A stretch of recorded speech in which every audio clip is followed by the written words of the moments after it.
खुलुमबाय बड'लेण्ड सानखौरां नायगिरि अनसायगिरि रायजो राजा नोंथांमोनखौ बरायनानै लाग्रोबाय। चिरांनि बाथौ खेराइ रिजर्टआव बिपिएफनि गेदेर जयनिं फोरबो हाबाफारि बिटिसिनि मोनब्रै जिल्ला फारियै क'क्राझार, चिरां, बाक्सा, अदालगुरि सोद्रोमाफोरखौ लानानै दिनै बिपिएफ राजखान्थि हान्जाया मटरजों हान्जा सुरनाय हाबाफारिजों लोगोसे चिरां जिल्लानि सिङाव थानाय बाथौ खेराइ रिजर्टआव मोनसे जयनिं हाबाफारि लानाय जायो। मख'नो गोनांदि दिनैनि बे जयनिं हाबाफारियाव गुबुन गुबुन राजखान्थि हान्जानि दैदेनगिरिफोरजों लोगोसे बिटिआरनि गुबुन गुबुन जिल्ला आरो ब्लकफोरनि रायजो राजाफोरा खमैबो 979 सा बिपिएफ हान्जायाव जयनिं जायो।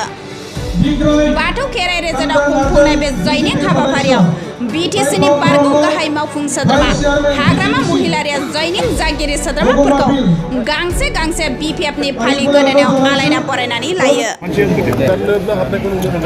दिनै क'क्राझार चिरां जिल्लानि बाथौ खेराइ फेमिलि रिजर्टआव अदालगुरिनिफ्राय आरम्भ खालामनानै गसाइगावसिम माने माजबाटनिफ्राय आरम्भ खालामनानै गसाइगाव श्रीरामपुरसिम इउपिपिएल आरो बिजेपिनि गोबां लिडार आरो कर्मिफ्रा जोंनि बिपिएफ हान्जायाव जयनिं लादों।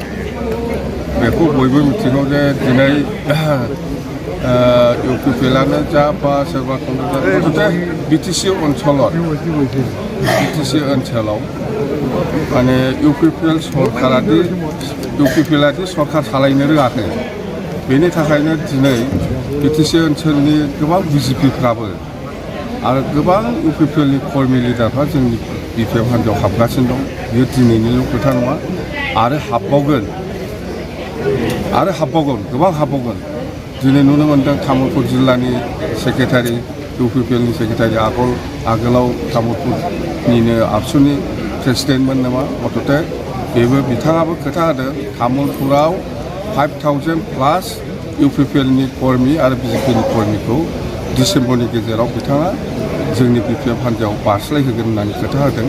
आरो गाव दिनै सेरेमनियेलि दिनै जयनिं लाग्रोबाय। आरो बेबायदिनो प्रब्लेम दास होननायबो दङ तामुलपुरनि, बेहाबो गोबां मावथिफोर दङ, बिथाङाबो सोनो हागोन होनना बुङो।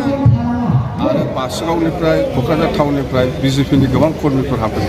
बिजेपिया टटेल 70+ आरो इउपिपिएलना 600+ दिनै जयेन जादों। आरो माखासे कंग्रेसनि दं, कृषक मुक्ति संग्रामनि दं, आरो एबिपिनि अखिल भारतीय बिद्यार्थी परिषद बिनिबो दङ। अर्थाते बेयो जाहैबाय इउपिपिएला सरकार सालायनो रोङाखै बा रायजोखौ सिबिनो रोङाखै बा खामानि मावनो रोङाखै, बेनो प्रमान। नङाबा दिनै इउपिपिएलनि लिडारशिपआवनो बिटिसिआव सरकार सोलिगासिनो दङ। दिनै बिजेपिफ्राबो सैज' खालामनो हायाखै, जायनि थाखाय बे बिटिसिआव इउपिपिएल बा बिजेपि खालामनानै जेबो लाब गैया। सरकार सालायनो हाया इउपिपिएला, बेनि थाखायनो बिजेपिफ्रा गोबां जोंनि बिपिएफ हान्जायाव हाबफैदों। बेखौ जों नुनो मोनबाय दिनै, आरो हाबबावगोन। गोबां प्रग्राम दंबावो। फैगौ 30 नभेम्बराव जोंहा CWC मिटिं जागोन। बेहायबो गोबां इउपिपिएलनि लिडार आरो बिजेपिनि लिडारफोर हाबगोन। बेवहाय बेखिनि खोथा।